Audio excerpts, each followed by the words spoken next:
అధ్యక్ష అధ్యక్ష వారు మొదటిసారి ప్రభాకర్ అన్న మొదటిసారి శాసనసభకు వచ్చిండ్రు, మొదటిసారి మంత్రి అయినారు అధ్యక్ష. కాబట్టి కొద్దిగా తొందరపడుతున్నారు. తొందరపడకండి అధ్యక్ష, చరిత్ర చాలా ఉంది. తప్పకుండా మా తాతలు నేతులు దాగినరు, మా మూతుల వాసన చూడండి అంటే కుదరదు.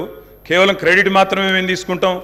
మేము నాగార్జున సాగర్ కట్టినాం, శ్రీశైలం కట్టినాం, కానీ మొత్తం మిగతాయి మాత్రం అన్యాయం అంతా వేరే ఖాతాలో దోస్తామంటే కుదరదు అధ్యక్ష. బరాబర్ చెప్తాం, ప్రధాన ప్రతిపక్షంగా ప్రజల తరపున బరాబర్ లెక్కలు చెప్తాం. బరాబర్ కాంగ్రెస్ పార్టీ యొక్క ఏమేమి దురాగతాలు ఉన్నాయో అవన్నీ చెప్పవలసిన బాధ్యత మా మీద ఉన్నది. బరాబర్ చెప్తామని చెప్పి కూడా నేను తెలియజేస్తా ఉన్నా అధ్యక్ష. అధ్యక్ష, పడావుబడ్డ భూములు, పాడుబడ్డ ఇండ్లు, ఆకలి కేకలు, ఆత్మహత్యలు, వలసలు, కరువులు, కర్ఫ్యూలు, ఎన్కౌంటర్లు, కరెంటు కోతలు, కటిక చీకెట్లు, నెర్రలు బారిన నేలలు, నెత్తురు గారిన నేలలు. ఇదే కదా ఆనాటి మీ గొప్ప ఘనత వహించిన ప్రభుత్వంలో ఆనాడు మీరు చూపెట్టిన అద్భుతాలు ఇవే కదా అధ్యక్ష. ఒక్క మాటలో చెప్పాలంటే అధ్యక్ష, వీళ్ళ పాలనలో తాగునీటికి దిక్కు లేదు, సాగునీటికి దిక్కు లేదు, కరెంట్ అనేది అడ్రస్సే లేదు.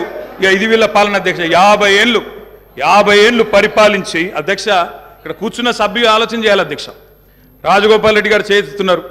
నల్లగొండలో ఫ్లోరోసిస్ తప్ప ఏమిచ్చింది అధ్యక్ష వీళ్ళు?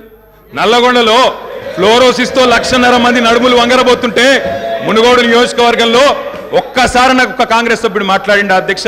అధ్యక్ష అధ్యక్ష సబ్జెక్టే మాట్లాడుతున్న అధ్యక్ష. తర్వాత సభ్యుడికి ఇష్టం వచ్చినంత టైం ఇవ్వండి, మాట్లాడినివ్వండి, మాకు అభ్యంతరం. I'm not yielding sir, I'm not yielding అధ్యక్ష. నల్లగొండలో ఫ్లోరైడ్ బాధలు, దేవరకొండలో పసిపిల్లల అమ్మకాలు, పాత బస్తీలో మైనారిటీ తీరని బాలికల వివాహాలు, మహబూబ్ నగర్లో గంజి కేంద్రాలు, పాలమూరు నుంచే 14 లక్షల మంది వలసలు ప్రతి సంవత్సరం.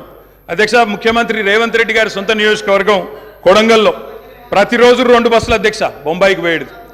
కొడంగల్లో, నారాయణపేటలో, మక్తల్లో ప్రతిరోజులు 2 బస్సులు. అదేవిధంగా అధ్యక్ష, ఆ బస్ స్టాండ్కు పోతే ఆ వలసలను చూసి సలసల కాగే కన్నీళ్లను గారుస్తూ ఆ భార్యా పిల్లల ఏడుపులు.